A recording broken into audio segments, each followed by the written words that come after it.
मैं डॉक्टर सतीश दुबे आज आपके साथ एक टॉपिक अधिकार राइट्स पे चर्चा करने के लिए आए हैं।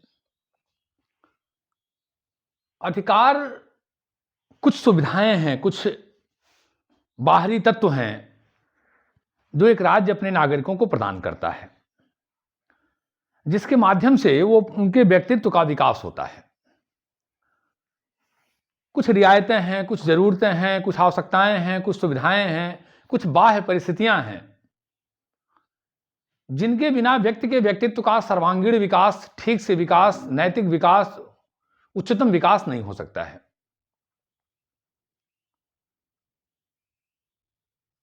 प्रोफेसर लॉस्की का मानना है अधिकार मानव जीवन की वे परिस्थितियां हैं जिनके अभाव में व्यक्ति के व्यक्तित्व का सर्वांगीण विकास नहीं हो सकता है। प्रोफेसर लॉस्की का मानना है कि अधिकार मानव जीवन की वे परिस्थितियां हैं जिनके अभाव में व्यक्ति के व्यक्तित्व का सर्वांगीण विकास नहीं हो सकता है। बोसांके का मानना है कि अधिकार वह मांग है जिसे समाज स्वीकार करता है और राज्य मान्यता देता है। बोसांके का मानना है कि अधिकार वे मांग हैं जिसे समाज स्वीकार करता है और राज्य मान्यता देता है। तो अधिकार, इस तरह से अधिकार व्यक्तियों के व्यक्तित्व विकास के लिए बहुत आवश्यक हैं और राज्य उन्हें वह सुविधा प्रदान करता है, वो तत्व प्रदान करता है जिससे उनके व्यक्तित्व का ठीक से विकास, सर्वांगीण विकास, उन्नतशील विकास हो सके। आज उस राज्य को कितना अच्छा कहा जाए और कितना खराब कहा जाए, इस बात पर निर्भर करता है कि कौन से राज्य अपने नागरिकों को कितने अधिक से अधिक अधिकार देते हैं। अच्छा, अधिकार को लेकर एक और समस्या है कि अधिकार कई बार ऐसा होता है कि अधिकार कागज में है, व्यवहार में नहीं है, और व्यवहार में उसको पालन नहीं कर पा रहे हैं या नहीं हो रहा है। कागज में है तो इसकी भी चर्चा होगी। जैसे आप देख लें चाइना में राजनीतिक अधिकार, स्वतंत्रता का अधिकार तो बहुत ज्यादा है कागज में, कि वहां की सरकार की आप आलोचना कर सकते हैं, स्वतंत्र दल बना सकते हैं, मतदान विभाग वगैरह वगैरह। लेकिन व्यवहार यह है कि वहां कोई राजनीतिक दल आप नहीं बना सकते हैं। सरकार के छोटे पदों की आलोचना तो कर देंगे अधिकारी वगैरह की, लेकिन बड़े राजनीतिक दलों की जो सत्ता में है उनकी आलोचना नहीं कर सकते हैं। नहीं तो फिर क्या होगा, परिणाम तो आप जान ही रहे हैं। हाँ, आर्थिक अधिकार वहां ज्यादा है, वो हमारे देश से बहुत ज्यादा है। इसमें मुख्य रूप से हम चर्चा करेंगे आगे। तो अधिकार अगर कागज में है और व्यवहार में नहीं है तो ये भी ठीक नहीं है, यानी उसका वास्तविक स्वरूप भी होना चाहिए। तो इससे स्पष्ट हुआ कि अधिकार मानव जीवन की वे परिस्थितियां हैं जिनके अभाव में व्यक्ति के व्यक्तित्व का सर्वांगीण विकास, नैतिक विकास, उन्नतशील विकास नहीं हो सकता है। अब अधिकार के हम आवश्यक लक्षण देखें। अधिकार के आवश्यक लक्षण, तो अधिकार के आवश्यक लक्षणों में पहला है सामाजिक स्वरूप, यानी अधिकार सामाजिक स्वरूप लिए होता है। कोई भी ऐसे अधिकार की मांग नहीं की जा सकती है जिसका सामाजिक स्वरूप ना हो, यानी समाज उसे स्वीकार ना करता हो। अगर समाज स्वीकार नहीं करेगा तो उस अधिकार को राज्य अगर नहीं देगा, और देता भी है तो उसके लिए बहुत सारे दिक्कतें पैदा होंगी। यानी अधिकारों का सामाजिक स्वरूप होना बहुत आवश्यक है। समाज उसे अच्छा मानता हो, ठीक मानता हो, तो इसकी पहली शर्त है। दूसरा, कल्याणकारी स्वरूप, अर्थात अधिकार का जो उद्देश्य है वो कल्याणकारी होना चाहिए, लोगों के कल्याण के लिए होना चाहिए, लोगों के हितों के लिए होना चाहिए, सामाजिक हितों के लिए होना चाहिए। तीसरा, लोकहित में प्रयोग, अधिकार का जो प्रयोग है वो जनहित में। एक व्यक्ति को अधिकार नहीं मिलना चाहिए बिना किसी भेदभाव के, बिना किसी बाधा के, संपूर्ण जनता को ध्यान में रख के, लोकहित को ध्यान में रख के अधिकार की व्यवस्था होती है। राज्य का संरक्षण, अधिकार के लिए आवश्यक है कि राज्य उसे मान्यता देगा। अगर राज्य मान्यता नहीं देगा तो सिर्फ वो अधिकार वो ऐसे ही बस रह जाएगा, नैतिक आधार पे मानसिक आधार पे, उसका कोई मतलब नहीं होगा, क्योंकि राज्य ही उस पर मुहर लगा करके तय करता है कि ये अधिकार हम आपको दे रहे हैं, कोई इसका उल्लंघन नहीं करेगा। तो राज्य का संरक्षण आवश्यक है। और अगला है सार्वभौमिकता या सर्वव्यापकता, यानी राज्य जो अधिकार मिलता है नागरिकों को, सभी को बराबर मिलता है, बिना किसी भेदभाव के मिलता है, सभी पर वह लागू होता है, कोई किसी भी जाति, धर्म, भाषा इत्यादि को लेकर कोई भेदभाव नहीं होगा, उसमें सर्वव्यापकता होगी, सार्वभौमिकता होगी, सभी के लिए बराबर होगा। अब हम चलते हैं अधिकारों के वर्गीकरण को लेकर के।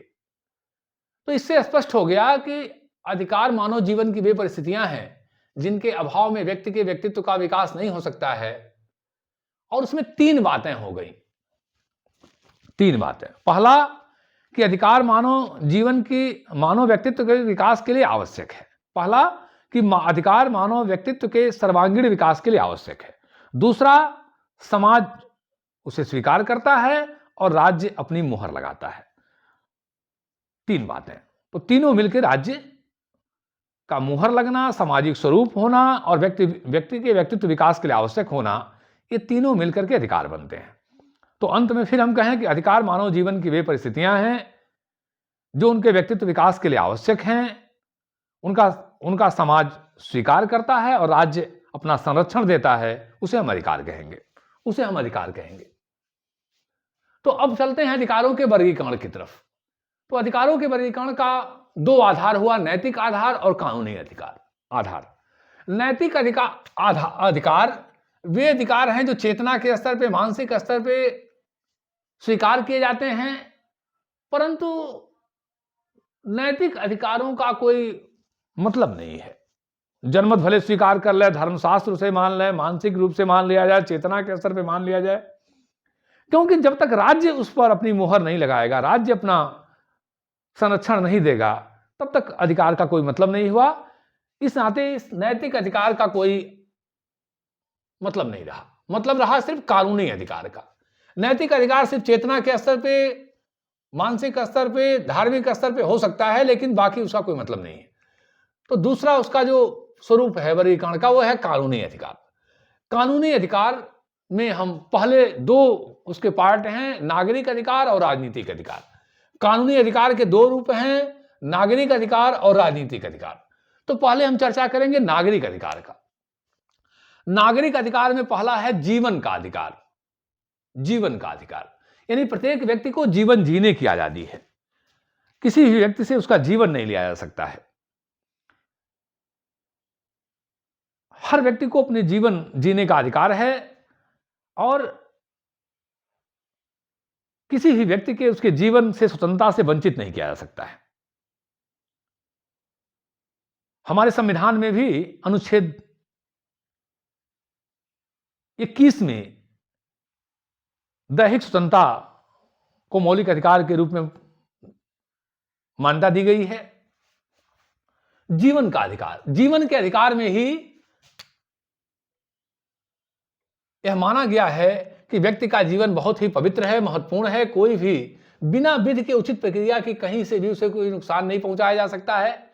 जीवन के अधिकार में ही आत्महत्या की मनाही है, यानी व्यक्ति का जीवन समाज से, परिवार से, राष्ट्र से जुड़ा है और वह स्वयं भी अपने जीवन को प्रभावित नहीं कर सकता है, नुकसान नहीं कर सकता है। इस नाते कोई भी वह स्वयं भी उस जीवन के अधिकार को प्रभावित नहीं करेगा। जीवन का अधिकार। दूसरा है समानता का अधिकार। समानता का अधिकार सभी व्यक्ति के साथ समान व्यवहार, जिसमें पहला है राजनीतिक समानता का अधिकार। राजनीतिक समानता का मतलब हुआ कि प्रत्येक व्यक्ति को राजनीतिक गतिविधियों में भाग लेना, मत देना, चुनाव में खड़े होना, सार्वजनिक पद प्राप्त करना, ये सब ये सरकार की आलोचना, ये सारी चीजें राजनीतिक अधिकार में आती हैं। सभी को यह अधिकार प्राप्त है, होना चाहिए। तो समानता के अधिकार में पहला है कि राजनीतिक समानता का अधिकार। प्रत्येक व्यक्ति को राजनीतिक समानता मिलनी चाहिए। राजनीतिक समानता का मतलब कि प्रत्येक व्यक्ति मत दे सकता है, प्रत्याशी हो सकता है, योग्यता के अनुसार बड़ा से बड़ा पद प्राप्त कर सकता है, सरकार की आलोचना कर सकता है, इत्यादि इत्यादि। दूसरा है सामाजिक समानता का अधिकार। सामाजिक समानता का मतलब हुआ कि व्यक्ति को समाज में महिला पुरुष के रूप में, जाति आधार पर इत्यादि कोई भेदभाव नहीं होगा। सभी को सामाजिक रूप से अपना जीवन स्थापित करने का अधिकार होगा। किसी के साथ सामाजिक रूप से कोई भेदभाव नहीं होगा, ऐसी राज्य व्यवस्था करेगा। किसी भी तरह के विशेषाधिकार अगर हैं तो उन्हें राज्य समाप्त करेगा। सभी को अपने व्यक्तित्व विकास का पूरा अवसर मिलेगा। सामाजिक रूप से कोई भेद, चाहे वो रंग के आधार पे, जाति के आधार पे, भाषा के आधार पे, किसी आधार पे कोई भेदभाव नहीं होगा। इसी नाते हमारे संविधान ने अनुच्छेद 17 के अंतर्गत अस्पृश्यता को समाप्त किया, छुआछूत को समाप्त किया। अनुच्छेद 15 के अंतर्गत सामाजिक हर तरह के विभेद को समाप्त किया। तो सामाजिक समानता का अधिकार कि समाज में प्रत्येक व्यक्ति को अपना जीवन जीने का पूरा अधिकार है, बिना किसी भेदभाव के, बिना किसी बाधा के उसे अपने सामाजिक जीवन को स्वतंत्र रूप से जीने का अधिकार है। अगला है आर्थिक समानता का अधिकार। आर्थिक समानता का अधिकार का तात्पर्य है कि प्रत्येक व्यक्ति को अपना रोजगार चयन करने, व्यवसाय चयन करने, धन संग्रह करने इत्यादि इत्यादि का पूरा अधिकार है। अब यहां एक बात जरूर है कि राज्य प्रत्येक व्यक्ति को नियमानुसार कानून अपना व्यवसाय चुनने, अपना संपत्ति अर्जित करने, संग्रह करने इत्यादि का पूरी छूट देगा।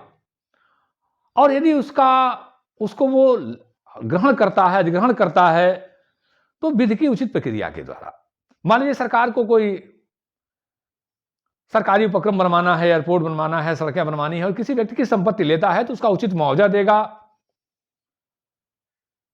यानी कानून की उचित प्रक्रिया के अनुसार व्यक्ति को मुआवजा के साथ उसकी संपत्ति को नुकसान को अधिग्रहण कर सकता है। यहां एक बात और महत्वपूर्ण है कि कि आर्थिक समानता के अधिकार में आर्थिक विषमता होने पर राज्य उस पर नियंत्रण कर सकता है। एक ही व्यक्ति के पास बहुत ज्यादा संपदा हो जाए, एक और बहुत सारे लोग बहुत निर्धन हो, यह भी ठीक नहीं है। प्रोफेसर लास्की ने कहा था कि अमीरी और गरीबी में बटा हुआ समाज रेत के नींव पर आधारित है, रेत के नींव पर। अगर समाज में गरीबी बहुत ज्यादा बढ़ती है, अमीरी बहुत ज्यादा बढ़ती है, दोनों के बीच गहरी खाई होती है, ये ठीक नहीं है। और राज्य कानून बना करके उचित प्रक्रिया के द्वारा किसी के पूंजी पर अंकुश लगा सकता है, रोक लगा सकता है। अगर एक तबका बहुत धनी हो गया, अपने उत्तराधिकार में बहुत सारी संपत्ति छोड़ेगा, इसका भी बहुत नुकसान होगा। उसके जो उत्तराधिकारी होंगे, ये प्रोफेसर लास्की का मानना है, विलासी होंगे, आलसी होंगे, कर्महीन होंगे, चरित्रहीन होंगे, जो की तरह समाज को चूसेंगे, कोई रचनात्मक कार्य नहीं करेंगे और राजनीति में वो बड़े से बड़ा पद प्राप्त कर लेंगे, राजनीति पर अपना सर्वाधिकार कर लेंगे। तो ये आर्थिक समानता का अधिकार का एक तात्पर्य यह भी हुआ कि राज्य कानून के माध्यम से अति धनिकों पर, जिनके पास बहुत धन है, उन पर रोक लगा सकता है, सामाजिक हित को ध्यान में रखते हुए। परंतु सामान्यता वो सबको अपनी आर्थिक गतिविधियां करने का पूरा छूट देगा, धन संग्रह का छूट देगा और किसी कारणवश अगर उनकी संपत्ति को अधिग्रहण करना हुआ तो ये कानून की प्रक्रिया के द्वारा, उचित मुआवजा के द्वारा ऐसा करेगा। दूसरा है स्वतंत्रता का अधिकार। स्वतंत्रता का अधिकार तो कानूनी अधिकार में पहले हो गया जीवन का अधिकार, समानता का अधिकार, अब तीसरा है स्वतंत्रता का अधिकार। स्वतंत्रता का अधिकार व्यक्तिगत स्वतंत्रता का अधिकार। प्रत्येक व्यक्ति को व्यक्तिगत रूप से अपने उठने बैठने, चलने बोलने फिरने, अपना रहन सहन इत्यादि की पूरा राज्य की तरफ से उसे पूरी स्वतंत्रता मिलनी चाहिए, पूरा अधिकार मिलना चाहिए। राज्य को यह चाहिए कि व्यक्ति अपने स्वयं की गतिविधियों को संचालित कर सके, कोई उस पर रोक टोक न लगाए, न राज्य न व्यक्ति, जब तक वह दूसरे को कोई नुकसान नहीं पहुंचा रहा है। उसे खुद कोई अधिकार मिलना चाहिए कि अपने निजी जीवन का, अपने व्यक्तिगत जीवन का संचालन कर सके, कोई उसमें रोक टोक न लगाए। दूसरा है विचार अभिव्यक्ति की स्वतंत्रता का अधिकार।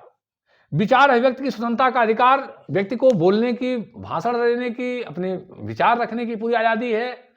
प्रेस की आज़ादी भी इसी में शामिल है, परंतु इसका ध्यान रहे कि इसमें सामाजिक हित को देखते हुए राज्य इसको प्रतिबंधित कर सकता है।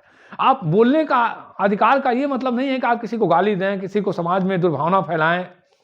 हाँ, अपने व्यक्तित्व के विकास के लिए हर व्यक्ति को बोलने की आज़ादी मिलना चाहिए, ये उनका अधिकार है। तो राज्य विचार अभिव्यक्ति की स्वतंत्रता का अधिकार प्रदान करता है और स्वतंत्रता के अधिकार में बहुत ही महत्वपूर्ण है कि विचार अभिव्यक्ति की स्वतंत्रता का अधिकार व्यक्ति को मिले, लेकिन यह भी ध्यान रहे कि उसे सामाजिक अहित नहीं होना चाहिए। अंतःकरण या धार्मिक स्वतंत्रता का अधिकार, प्रत्येक व्यक्ति को पूजा याचना करने, अपने अंतःकरण के अनुसार अपना विचार करने, उपासना करने, धर्म को मानने इत्यादि की स्वतंत्रता का अधिकार प्रत्येक नागरिक के लिए आवश्यक है। प्रत्येक नागरिक के लिए आवश्यक है कि उसे पूजा याचना इत्यादि का अधिकार मिले, अंतःकरण की स्वतंत्रता मिले, धार्मिक स्वतंत्रता मिले, जिससे वो निर्भय होकर शुद्ध रूप में अपने धर्म, उपासना इत्यादि का कार्य को कर सके। उसी में फिर है समुदाय संगठन निर्माण का अधिकार। यह अधिकार बहुत आवश्यक है कि व्यक्तियों को अपने समुदाय, अपने संगठन, अपने सामाजिक संगठन, हर तरह के संगठनों की स्थापना का अधिकार मिले, बशर्ते वो संगठन समाज के अहित में नहीं होने चाहिए। उन संगठनों के माध्यम से अपनी बात रख सकता है, अपने व्यक्तित्व का विकास कर सकता है, अपने समूह बना सकता है, तो ये संगठन का निर्माण का अधिकार, समुदाय निर्माण का अधिकार बहुत ही महत्वपूर्ण है और ये अधिकार राज्य की तरफ से प्राप्त होने चाहिए। नैतिक स्वतंत्रता का अधिकार। नैतिक स्वतंत्रता का अधिकार, प्रत्येक व्यक्ति को नैतिक स्तर पे यह स्वतंत्रता मिलनी चाहिए, अधिकार मिलना चाहिए कि वो अपनी स्वतंत्र रूप से अपने व्यक्तित्व का विकास कर सके, बिना किसी लालच के, बिना किसी भय के, बिना किसी दबाव के, बिना किसी लोभ के वो अपने अंतःकरण का, अपनी नैतिकता की स्वतंत्रता कर सके, अपना जीवन यापन कर सके, अपने व्यक्तित्व का विकास कर सके। ये बहुत आवश्यक है, नैतिक स्वतंत्रता का अधिकार। तो कानूनी अधिकार में पहला जीवन का, कानूनी अधिकार में दो अधिकार हो गए, नागरिक अधिकार, राजनीतिक अधिकार। और नागरिक अधिकार में पहला हो गया जीवन का अधिकार, दूसरा समानता का अधिकार, तीसरा स्वतंत्रता का अधिकार, चौथा संपत्ति का अधिकार। संपत्ति का अधिकार बहुत ही महत्वपूर्ण है कि प्रत्येक व्यक्ति को अपने संपत्ति का अधिकार मिलना चाहिए, संपत्ति का अधिकार मिलना चाहिए। संपत्ति वो सृजन करे, इकट्ठा करे, रखे। सरकार को कर देने के बाद, राज्य को कर देने के बाद वो अपनी संपत्ति सृजन का उसे पूरा अधिकार होना चाहिए। परंतु यहां यह भी ध्यान देना है कि राज्य सामाजिक हित में अत्यधिक संपत्ति पर रोक लगा सकता है, क्योंकि किसी के पास इतनी ज्यादा संपदा हो जाए और किसी के पास इतनी कम हो जाए कि अपना जीवन न चला पाए, यह ठीक नहीं है। प्रोफेसर लास्की का मानना है कि यह समाज बड़ा ही भयानक होगा कि अमीरी और गरीबी की खाई बहुत बढ़ जाए। इस नाते संपत्ति का अधिकार राज्य इस पर रोक लगा सकता है सामाजिक हित से, परंतु सामान्यतया प्रत्येक व्यक्ति को अपने संपत्ति का सृजन करने, उसे बढ़ाने, और अगर राज्य उनकी संपत्ति को अधिग्रहण करता है, लेता है, उसे उचित मुआवजा देगा, कानूनी प्रक्रिया अपनाएगा, तो संपत्ति का अधिकार। रोजगार का अधिकार। रोजगार का अधिकार बहुत ही महत्वपूर्ण अधिकार है। प्रत्येक दुनिया के राज्य, अधिकांश दुनिया के राज्य इसे नैतिक रूप से स्वीकार करते हैं, परंतु सभी राज्य के बस की बात नहीं है अपने संसाधनों, जनसंख्या इत्यादि को देखते हुए कि रोजगार के अधिकार को वो स्वीकार करें, कि प्रत्येक व्यक्ति को, हाँ, रोजगार बहुत आवश्यक है व्यक्ति के व्यक्तित्व के विकास के लिए, उसके पारिवारिक सामाजिक संगठन को मजबूती देने के लिए संपत्ति बहुत आवश्यक, रोजगार बहुत आवश्यक है, क्योंकि रोजगार ही जब से वो शिक्षा और तमाम उसे सुविधाएं प्राप्त होंगी, तो भारत जैसे देश में तो नैतिक रूप से ही स्वीकार करना पड़ेगा, कानूनी रूप नहीं है इस नाते, क्योंकि हमारी संसाधन कम है, जनसंख्या ज़्यादा है। चीन ने रोजगार के अधिकार को कानूनी अधिकार के रूप में स्वीकार किया है। रोजगार का अधिकार का मतलब हुआ कि राज्य सभी व्यक्ति को रोजगार दे, रोजगार की व्यवस्था करे। तो ये बहुत ही आवश्यक है और हर देश से अपनी अपनी क्षमता के अनुसार ऐसा रूप दे पाएंगे। शिक्षा का अधिकार, शिक्षा का अधिकार व्यक्ति के व्यक्तित्व विकास के लिए बहुत आवश्यक है कि उसे शिक्षा का अधिकार मिले। हमारी देश की सरकार ने भी अनुच्छेद 21 में 14 वर्ष तक के बच्चों को अनिवार्य और निःशुल्क शिक्षा की व्यवस्था किया है। दुनिया के बहुत देशों में उच्च शिक्षा भी निःशुल्क है। तो शिक्षा के अधिकार में प्रत्येक व्यक्ति को पढ़ने लिखने का अधिकार मिलना चाहिए। वाचनालय, पुस्तकालय, लाइब्रेरी इत्यादि की सुविधा, बहुत सारे राज्यों ने इसे स्वीकार किया है, बहुत सारे राज्यों ने आंशिक रूप से स्वीकार किया है, बहुत सारे राज्यों नहीं स्वीकार कर पा रहे हैं, लेकिन यह है बहुत महत्वपूर्ण शिक्षा का अधिकार। हमारी सरकार ने 14 वर्ष तक के बच्चों को निःशुल्क अनिवार्य शिक्षा के अधिकार को स्वीकार किया है अनुच्छेद 21 के अंतर्गत। परिवार का अधिकार, परिवार का अधिकार प्रत्येक व्यक्ति को अपने परिवार, विवाह इत्यादि, बच्चों के लालन पालन, भरण पोषण इत्यादि का अधिकार बहुत ही आवश्यक होता है कि प्रत्येक व्यक्ति अपनी रुचि के अनुसार अपना वैवाहिक संबंध, पारिवारिक संबंध, अपने बच्चों का भरण पोषण इत्यादि परिवार की व्यवस्था करे और कोई भी व्यक्ति इसमें किसी भी तरह का हस्तक्षेप न करे। कभी कभी राज्य हित में परिवार के अधिकार को भी, जैसे चाइना ने कुछ समय पहले जनसंख्या को लेकर कानून बनाया था और समय के अनुसार उसमें ढील भी देते हैं, तो ऐसा भी स्थितियां आ सकती हैं कि राज्य सामाजिक हित को या राष्ट्रीय हित को ध्यान में देते हुए इससे कुछ प्रतिबंध लगा सकता है, परंतु सामान्यता नहीं। सामान्यता प्रत्येक व्यक्ति को अपना परिवार बसाने, विवाह इत्यादि करने, अपने परिवार के साथ रहने, बच्चों के लालन पालन का पूरा अधिकार मिलना चाहिए। अब राजनीतिक अधिकार, राजनीतिक अधिकार में सबसे पहले है मत देने का अधिकार। प्रत्येक व्यक्ति को वोट देने का अधिकार, ये बहुत ही महत्वपूर्ण है, लोकतंत्र का आधार है, लोकतंत्र की आत्मा है कि प्रत्येक व्यक्ति को वोट देने का अधिकार मिले, जिसे वो बिना किसी दबाव के अपना मत दे सके। ये राजनीतिक अधिकार के लिए बहुत आवश्यक है। दूसरा, निर्वाचित होने का अधिकार, प्रत्येक व्यक्ति को निर्वाचन में खड़े होने का अधिकार, ये भी लोकतंत्र के लिए बहुत आवश्यक है कि प्रत्येक व्यक्ति किसी पद के लिए उम्मीदवार हो सके। तीसरा, सार्वजनिक पद प्राप्त होने का अधिकार, अपनी योग्यता के अनुसार राज्य के पदों को प्राप्त करने का अधिकार, सार्वजनिक पद प्राप्त होने का अधिकार बहुत ही महत्वपूर्ण है। लोकतंत्र में तो बहुत ही आवश्यक है कि व्यक्ति को सार्वजनिक पद प्राप्त होने का अधिकार होना चाहिए। आवेदन पत्र, आलोचना का अधिकार लोकतंत्र का आधार है कि प्रत्येक व्यक्ति को आवेदन देने, सरकार की आलोचना करने इत्यादि का अधिकार मिलना चाहिए। अपने विचार देने, अपने प्रार्थना पत्र देने इत्यादि का अधिकार लोकतंत्र का आधार है और कि प्रत्येक व्यक्ति को सरकार का आवेदन देने, आलोचना करने, अपने विचार देने का अधिकार प्राप्त हो। तो ये हुआ अधिकार। अब एक और हम चर्चा करेंगे कि राज्य के विरुद्ध विद्रोह का अधिकार, कि क्या नागरिक को राज्य के विरुद्ध विद्रोह का अधिकार है। ये बड़ा ही पेचीदा सवाल है और कुछ विद्वान मानते हैं नहीं और कुछ मानते हैं हां।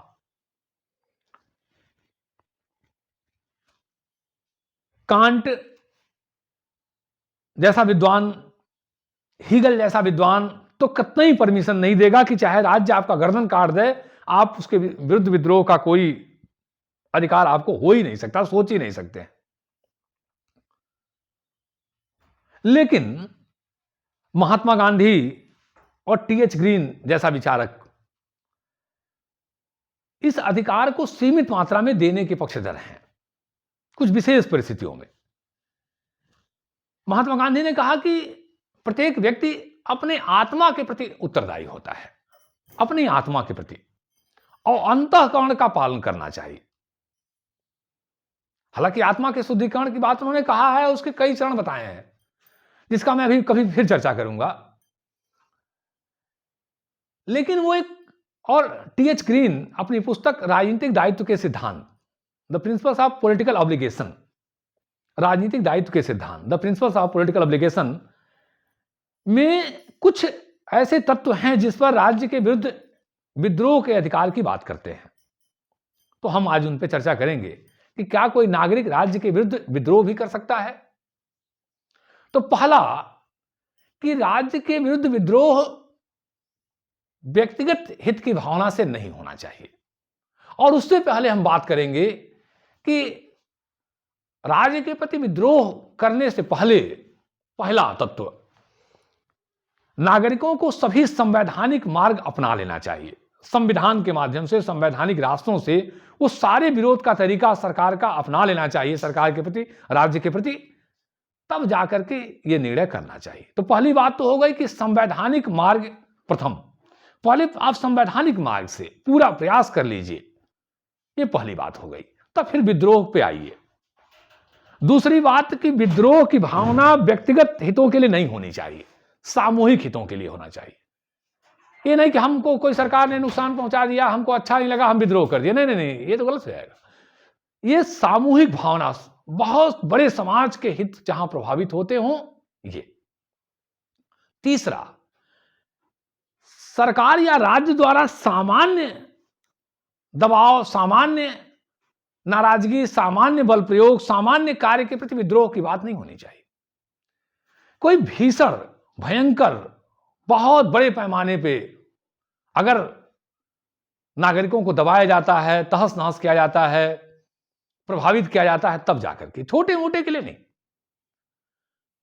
थोड़ी मोड़ी नाराजगी के लिए नहीं, एकदम अत्यंत बहुत व्यापक हो, बहुत भीषण हो, बहुत कठोरतम हो, ऐसे प्रकृति का अगर सरकार या राज्य अपराध करते हो नागरिकों के प्रति, तब।